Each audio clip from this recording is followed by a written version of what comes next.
Bom, falar um pouco sobre o meu suporte, o livro. Com a chegada do formato do Códice, que é o formato que a gente tem até hoje, a capa surge com a função principal de proteção. É um material que é caro, que é muito difícil de reprodução, então ela vem principalmente para proteger o livro. Com a chegada da imprensa e da alfabetização das pessoas, o livro precisa comunicar o que é o seu conteúdo de forma mais clara. Então, já temos um pouco mais de detalhes, de títulos, uso de tipografia, uso de imagens. Hoje, a gente tem um cenário muito complexo. Os livros estão em uma livraria com milhares de outros livros. É necessário se identificar rapidamente com o público-alvo, se identificar com o tema que ele está sendo abordado. Então, o nível de complexidade do projeto é muito maior.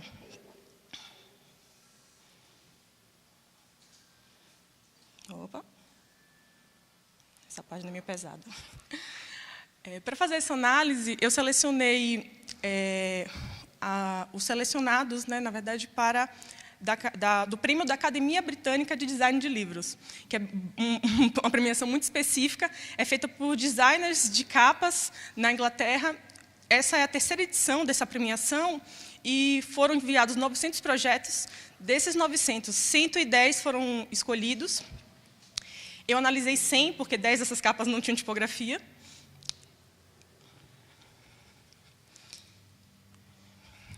A primeira etapa, no caso, era pegar todas essas capas e começar a agrupá-las por semelhanças anatômicas. Em alguns casos, também por uma semelhança de uso, porque, como eu estou trabalhando com um suporte muito específico, que é a capa do livro, a forma como a tipografia está sendo usada vai alterar muito o resultado final. Vocês vão ver mais para frente. Nossa, eu não falei, né? Estou um pouco nervosa. Eu utilizei 3 formas de categorização tipográfica. A gente sabe que nenhuma delas acaba... elas conseguem abranger todo o espectro que a gente tem de tipos de letras, né? Então, eu usei a Vox ATP, a BS 2961, e a Catherine Dixon fez uma atualização da categorização tipográfica. Perdão. A Catherine Dixon fez uma atualização em 95 para o Center Lettering Record. Então, após essa separação, eu categorizei ela em 9 categorias tipográficas. As escriturais, manuais, serifadas, lineais, lineais de impacto, ornamentais, ilustradas, capitulares e emulativas. As escriturais, letras que, em sua forma, possuem uma construção caligráfica ou cursiva, são letras construídas por um único traço. Geralmente, essas letras também vão ter conexões entre elas, ou as terminais terão sugestões dessa conexão. Eu vou falar um pouco sobre alguns destaques do que eu encontrei durante a pesquisa e a análise dessas capas. Eu sempre começo com uma pesquisa histórica, então, esse tipo de letra tem uma fundamentação muito grande na copperplate. Muitas delas vão seguir essa estrutura, e acaba que ela tem uma característica muito clássica. E títulos que são mais renomados, mais conhecidos, acabam sendo utilizados com esse tipo de letra. Essas 6 primeiras capas são capas de uma coleção da Penguin Books, que são todos títulos de livros clássicos. Essa tipografia também ela é utilizada como um caminho fácil para a comunicação com o público feminino. Então, acaba que reforça um pouco o estereótipo de gênero, de delicadeza, e que não sempre é tão interessante. Nesse caso aqui, nós temos todas as capas que foram selecionadas na categoria de literatura feminina. 4 delas são com essa tipografia. A que ganhou foi a capa verde, que não utiliza esse tipo. Então, às vezes, a gente pode pensar que talvez fugir um pouco desse estereótipo pode ajudar a destacar essa capa. É um tipo de letra que busca muito o manual, que é uma tendência que está sendo muito forte agora, do handmade, do feito à mão, que é meio que transformar aquele produto que é industrializado e dar um toque mais humano. É uma letra que preza também mais pela expressividade do que pela legibilidade. Ele quer mais transparecer atribuir características semânticas do que realmente dar uma leitura muito grande para aquela capa. Mas o design, no caso, ele tenta, através das técnicas, diminuir um pouco esse problema da legibilidade. É possível notar que eles utilizam um grande contraste entre a letra e o fundo, a cor do fundo, e o fundo ele não tem muito detalhe, são fundos lisos, para evitar realmente o problema de leitura. As manuais. As manuais são letras baseadas em um traço feito à mão. Construídas com qualquer instrumento de escrita, essas tipografias geralmente não representam a escrita em si, letras compostas de mais de um segmento. No caso, essas letras elas já vão ter sua origem nas capitulares gregas, que já são letras com mais de um traço e sem serifa. Esse tipo de letra mostrou que tem um apelo para a literatura infantil, porque essa é a letra que a criança aprende a escrever. Existe uma identificação com o público, que nós chamamos aqui de letra de forma. Na capa da Little Princess, ainda é possível ver que existe uma falta de modulação entre as letras, o que ainda se assemelha ainda mais a essa questão da criança escrevendo. Também é uma tipografia, um tipo de letra, né, que vai prezar pela expressividade. Então, e como essa letra é mais legível, o designer vai arriscar mais. Então, eles vão colocar alguns detalhes que vão denotar a ferramenta que foi usada para fazer aquela letra, se a letra foi feita com rapidez, se foi feita com cuidado.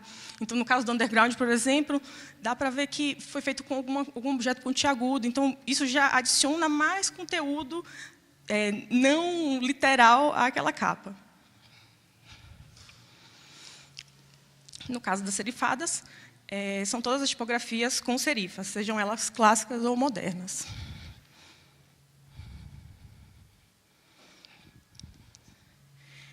Bom, esse tipo de letra, são dois sets de tipos misturados, né? Nós temos as capitulares romanas e as unciais, que vão ser nossas minúsculas, que depois é padronizado como as carolíngias. A função primordial desse tipo de letra, normalmente, na diagramação que é feito, os títulos acabam sendo utilizados com letras maiúsculas, em muitos casos, e o início dos parágrafos sempre vai ter uma letra maiúscula. Ou seja, as capitulares elas são utilizadas para chamar atenção, enquanto que as caixas baixas elas vêm para transmitir o conteúdo sem atrapalhar muito a leitura. Isso acaba sendo trazido para o livro na questão de dar uma importância para o título. A maioria dessas capas são feitas com as caixas altas. Esse tipo de capa também tem um apelo muito clássico. Temos 4 exemplos aqui de livros também da coleção clássica da Penguin e da Charlotte Brontë, que é uma escritora do século XIX. Então, acaba atribuindo essas características clássicas à capa.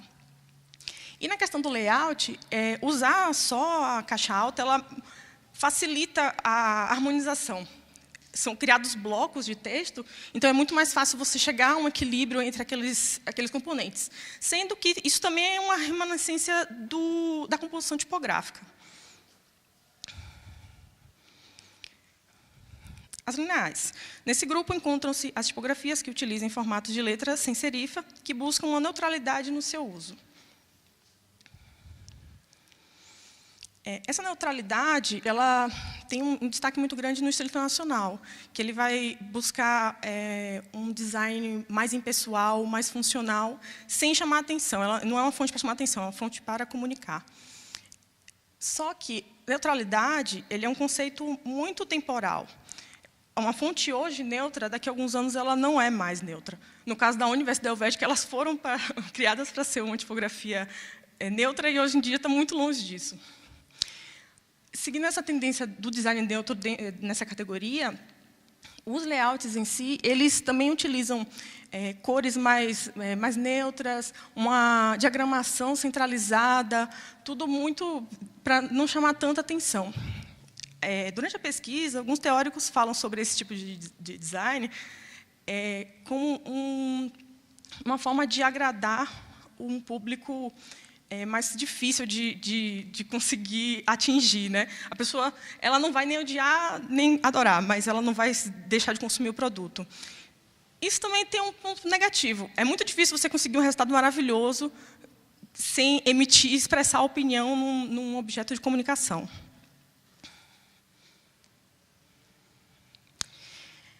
Aí, no caso das lineares, eu dividi em duas partes, vocês vão ver que o resultado é muito diferente. A lineal, ele não quer chamar atenção. A lineal de impacto já são as tipografias que são sem serifa e que buscam um destaque no seu uso. Elas têm uma origem dos cartazes do século XIX, em que a publicidade estava bombando e eles queriam uma tipografia que despertasse o observador, que chamasse a atenção. Então, é possível até confirmar isso com o tipo de capa, com o tipo de categoria das capas desse tipo. As categorias são mercado de massa, policial, então, ficção. Então, são livros que já são mais populares e usam esse tipo de letra. Esse tipo de capa também usa muita abordagem vinda do pós-moderno. Aqui tem alguns exemplos que eu botei os destaques. O uso do tecno, a desconstrução, no caso, a desconstrução tanto da letra como dos princípios de uso de tipografia. Ninguém vai dizer que, nossa, super indicado você colocar listas tarjas em cima das fontes. Mas aqui, no caso, funcionou super bem. E muita apropriação também. Diversas dessas capas vão se apropriar de estilos de outras épocas e a tipografia segue para apoiar esse estilo. As ornamentais. São letras que possuem ornamentos na composição, como sombreados, serifas diferenciadas, texturas, entre outros. É um tipo de capa que tem a sua origem bem forte na Revolução Industrial, no design vitoriano. Com o surgimento da cromolitografia, o designer tem uma liberdade muito grande, porque antes ele trabalhava com os tipos, e agora ele tem uma chapa que ele pode gravar o que ele quiser. Então, as letras são feitas em todos os formatos possíveis, e a liberdade também com a questão das cores faz com que esses cartazes virem obras de arte mesmo.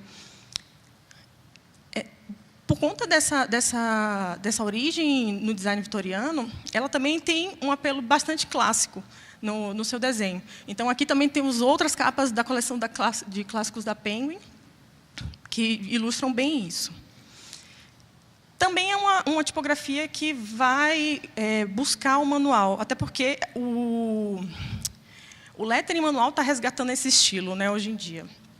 Só que, além de de ter essa questão do manual, do feito à mão e tudo mais, ela também vai ter uma questão do customizado. As letras elas são customizadas para o conjunto que elas formam. Então, o pareamento entre elas vai criar um desenho diferenciado. É um layout muito específico. Na ilustrada, entra nessa categoria letras que estejam participando de forma essencial da ilustração. No caso, vocês podem ver que cada uma delas, o título participa da ilustração, completando a imagem. A retirada dessas letras vai quebrar a composição e vai perder o sentido. Essa capa em específico, ela entrou nessa categoria não pela forma da sua letra, mas pela indução que ela faz em relação à imagem da capa. A retirada dessa letra, dessa fonte, ela perde o sentido, o pássaro some da capa. Uma característica que eu apontei é que não importa a forma da letra. Eu fiz umas experimentações, a capa estava com a tipografia com serifa, eu botei uma lineal e o sentido é mantido. Então, a forma da letra não importa, importa o papel que ela está fazendo na ilustração. E a paleta de cores dessas capas tendem a ser bem simples, para que o observador consiga enxergar essa ilustração de forma mais clara. As capitulares se caracterizam por utilizar apenas uma letra como elemento principal de capa. No caso, a origem histórica seria nas capitulares medievais, que elas tinham uma função de mostrar o início de uma parte, o início de uma seção. Então, elas já possuem essa característica de chamar a atenção, que é uma característica que muitas, como eu já mostrei, muitas dessas capas vão tentar atribuir. Na pesquisa, identifiquei que existem 2 tipos de capitulares. As ornamentais, que possuem arabescos, florais, e as pictoriais, que vão possuir cenas, personagens. No caso, cada uma dessas capas acabou se agregando a um tipo dessa capitular. E, finalmente, as emulativas, que foi justamente essa daqui que a Catherine Dixon adicionou. Participam dessa categoria letras que, em sua forma, buscam emular um tipo específico de impressão. Essa categoria ela é relativamente nova, porque ela vem surgir com as tipografias digitais. Quando o designer tem essa liberdade de fazer a sua própria letra, eles começam a experimentar tentando simular formas de impressão que já são mais complicadas ou obsoletas. Então, aqui nessas capas, nós temos exemplos que tentam simular estilogravura e tipos de madeira. Bom, depois dessa parte de pesquisa e de análise de todas essas capas, eu quis ver se realmente tudo isso bota à prova, né? Será que isso realmente funciona? Será que as coisas que eu identifiquei é só uma coincidência? Então, eu escolhi um título, Dom Casmurro, que é um título já bastante conhecido, bastante refeito, reeditado. Pesquisei o que era feito no mercado desses títulos, categorizei dentro das categorias que eu criei, analisei elas, quais elementos que elas utilizavam, e comecei a fazer algumas experimentações dela. Então, a proposta foi pegar o Dom Casmurro e fazer uma opção de cada uma dessas categorias. Esse foi o resultado. Eu não vou poder falar sobre eles detalhadamente, porque o tempo é reduzido, mas dessa experiência foi muito interessante para mim, porque me criou um método de criação mesmo, né? Me proporcionou um método de criação para a produção de capas, porque o que acontece? O mercado não dá tempo para a gente, né? Para fazer experimentação. É tudo muito rápido. E só o fato de você pensar, e se eu não fizesse com essa letra, que é o caminho mais fácil, mas pegasse aquela outra que é o oposto dela, né?